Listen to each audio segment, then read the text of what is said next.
اعوذ باللہ من الشیطان الرجیم، بسم اللہ الرحمن الرحیم۔ آج کا ہمارا لیکچر حدیث نمبر 3 ہے جو ارکان اسلام کے متعلق ہے۔ سب سے پہلے اس کا ترجمہ لفظی اور بامحاورہ دیکھتے ہیں، پھر اس کی تشریح ساتھ ہی کر دی جائے گی۔ بسم اللہ الرحمن الرحیم۔ عن ابی عبد الرحمن عبداللہ ابن عمر ابن خطاب رضی اللہ تعالیٰ عنہما، حضرت ابو عبد الرحمن عبداللہ ابن عمر ابن خطاب رضی اللہ تعالیٰ عنہما، عبداللہ ابن عمر کی جو کنیت تھی وہ ابو عبد الرحمن تھی، ٹھیک ہے۔ ان سے اللہ تعالیٰ راضی ہوا۔ کالا، انہوں نے کہا، سمیت، تو میں نے سنا، رسول اللہ صلی اللہ علیہ وآلہ وسلم، نبی کریم صلی اللہ علیہ وآلہ وسلم کو، یقول، یہ کہتے ہوئے، بنیا، بنیاد رکھی گئی ہے، الاسلام، و اسلام کی، علا پر، خمسن، 5 باتوں پر۔ بنی الاسلام علی خمسن، اسلام کی بنیاد 5 باتوں پر رکھی گئی ہے۔ شہادت، اس بات کی گواہی دینا، ان لا الہ الا اللہ، کہ اللہ کے سوا کوئی معبود نہیں، وَأَنَّ، اور یہ کہ محمد صلی اللہ علیہ وآلہ وسلم، عبدہ و رسولہ، اس کے بندے اور اس کے رسول ہیں۔ وَإِقَامَ الصَّلَاۃ، اور نماز قائم کرنا، وَإِيتَاءِ الزَّکَاۃ، اور زکوٰۃ ادا کرنا، وَحَجِّ الْبَیْتِ، اور اللہ کے گھر کا حج کرنا، وَصَوْمِ رمضان، اور رمضان کے روزے رکھنا۔ بنی الاسلام، اسلام علی خمسن، اسلام کی بنیاد 5 باتوں پر رکھی گئی ہے۔ شہادت ان لا الہ الا اللہ وَأَنَّ مُحَمَّدًا عَبْدُهُ وَرَسُولُهُ، اس بات کی گواہی دینا کہ اللہ کے سوا کوئی معبود نہیں، اور یہ کہ یقیناً محمد صلی اللہ علیہ وآلہ وسلم اللہ کے بندے اور اس کے رسول ہیں۔ وَإِقَامَ الصَّلَاۃ، اور نماز قائم کرنے پر، وَإِيتَاءِ الزَّکَاۃ، اور زکوٰۃ دینے پر، وَحَجِّ الْبَیْتِ، اور اللہ کے گھر کے حج کرنے پہ، اس کی زیارت کرنے پہ، وصوم رمضان، اور رمضان کے روزے رکھنے پر بنیاد رکھی گئی ہے۔ اس احادیث میں اسلام کو ایک عظیم الشان عمارت سے تشبیہ دے کر اسلام کی 5 بنیادوں کا تذکرہ کیا گیا۔ جیسے کوئی بھی عمارت بنیادوں کے بغیر نہیں اٹھائی جا سکتی، اسی طرح اسلام 5 بنیادوں کے اوپر کھڑا ہے۔ یہ بنیادیں اگر کمزور ہو جائیں تو عمارت خود بخود گر جاتی ہے اور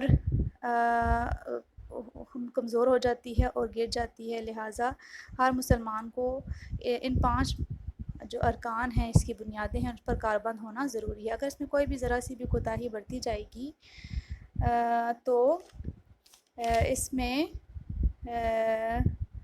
ایسے آدمی کا اسلام جو ہے وہ بے سہارا اور مضبوطی سے خالی ہو جائے گا۔ یہ بات یاد رکھنے والی ہے کہ ان 5 عادات کو اسلام کی بنیاد کہا گیا ہے، اس لیے واضح ہونا چاہیے کہ اسلام کی عمارت کو مکمل کرنے کے لیے اور بھی کئی چیزوں کی ضرورت ہوتی ہے۔ صرف ان 5 ارکان پر اتفاق کر لینا اور باقی احکام اسلام کو ترک کر دینا دنیا اور آخرت کی فلاح کے لیے کافی نہیں ہے۔ اس حدیث میں صرف بنیادی ارکان کا تذکرہ کیا گیا جس کے بغیر اسلام ممکن نہیں ہے۔ امام شافعی رحمۃ اللہ کے نزدیک ایمان تصدیق قلبی اور عمل بالارکان کا نام ہے، یعنی کہ تصدیق کے ساتھ ایمان کی تصدیق کرنا دل کے ساتھ اور ان ارکان پر عمل کرنا۔ اس کے نزدیک کوئی آدمی اسلام میں اس وقت تک داخل نہیں ہو سکتا جب تک ان 5 ارکان پر عمل پیرا نہ ہو جائے۔ اگر ان میں سے کوئی رکن بھی رہ جائے تو انسان جو ہے وہ دائرہ اسلام سے خارج ہو جاتا ہے۔ اس لیے اس نظریے سے جو ارکان 5 ہے، اس سے ہمیں اس کی اہمیت کا اندازہ ہو جاتا ہے۔ ارکان اسلام میں عقیدت، توحید و رسالت سب سے پہلے نمبر پر ہے۔ کلمہ طیبہ لا الہ الا اللہ محمد رسول اللہ اور کلمہ شہادت، 2 چیزوں کی گواہی دینا، یعنی کہ اللہ کے سوا کوئی معبود نہیں اور محمد صلی اللہ علیہ وآلہ وسلم اس کے بندے اور اس کے رسول ہیں۔ اس اقرار کی روح سے اللہ تعالیٰ ہی جو ہے وہ خالق کائنات اور مالک کائنات ہے، جو کہ لائق عبادت ہے، ہمارا حاجت روا اور ہمارا مشکل کشا ہے۔ اس کی ذات و صفات میں کوئی نبی اور کوئی ولی شریک نہیں ہے۔ توحید خداوندی کا اس عقیدہ جو ہے اسلام کی روح اور دین کی جڑ ہے۔ اس عقیدے نے اسلام کو اس کا صحیح مقام عطا کیا، اس سے اپنے جیسے انسانوں کی غلامی، دریاؤں، پہاڑوں، درختوں کی پوجا سے نجات دی۔ اسی عقیدے کی بدولت جو ہے وہ اس انسان کو ملی۔ کلمہ طیبہ کا دوسرا حصہ جو ہے کلمہ شہادت، یہ کلمہ طیبہ کا دوسرا جو ہے حصہ ہے محمد رسول اللہ صلی اللہ علیہ وآلہ وسلم اللہ کے رسول ہیں اور پیغمبر ہیں، اس کو ماننے پر مشتمل ہے۔ یہ تسلیم کرنا کہ نبی کریم صلی اللہ علیہ وآلہ وسلم اللہ کے نبی کی حیثیت سے جو کچھ بھی لائے ہیں وہ اللہ تعالیٰ کی طرف سے ہے، اس لیے اس پر عمل کیے بغیر ایمان اور اسلام کا دعویٰ جو ہے وہ غلط ہے اور نامکمل ہے۔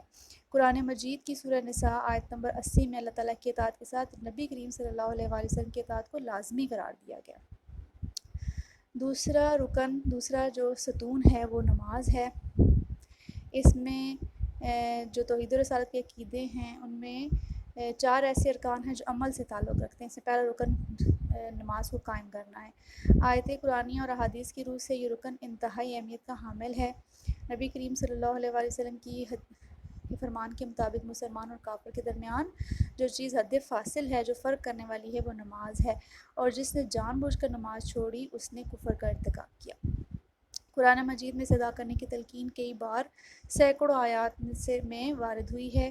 حدیث میں نماز کے قائم کرنے کا حکم ہے، یعنی کہ اس کو محض ادا کرنا کافی نہیں ہوتا، بلکہ اس کی نماز کو باجماعت ادائیگی، صفیں درست کرنا، خشوع و خضوع، نماز کے ارکان کا صحیح طور پہ ادا کرنا، سب کچھ شامل ہے۔ تیسرا رکن زکوٰۃ کی ادائیگی ہے۔ نماز جیسے بدنی عبادت ہے تو زکوٰۃ مالی عبادت ہے۔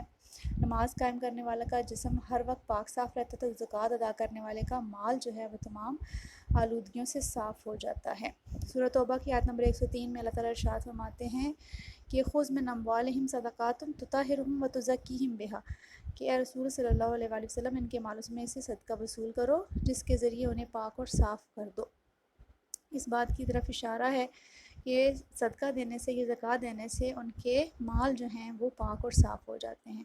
زکوٰۃ کے ذریعے غریبوں اور مسکینوں کی روزی کا بندوبست ہوتا ہے، مسافروں کی ضروریات، غلاموں کی آزادی کا بندوبست ممکن ہو سکتا ہے۔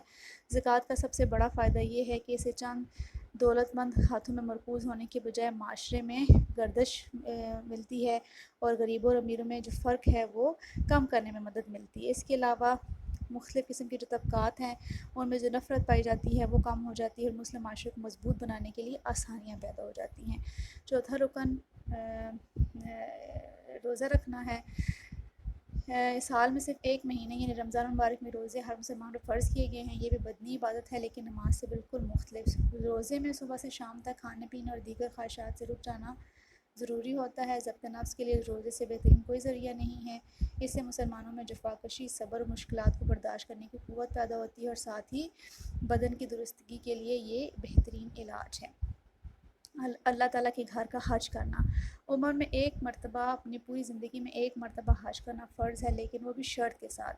شرط یہ ہے کہ حج کرنے والے کے پاس اخراجات سفر موجود ہوں۔ یہ عبادت بدنی بھی ہے اور مالی بھی ہے۔ سفر کی تکالیف برداشت کرنے کی وجہ سے یہ جسمانی عبادت ہے، لیکن ساتھ ساتھ مال خرچ کرنے کی بھی ضرورت ہوتی ہے۔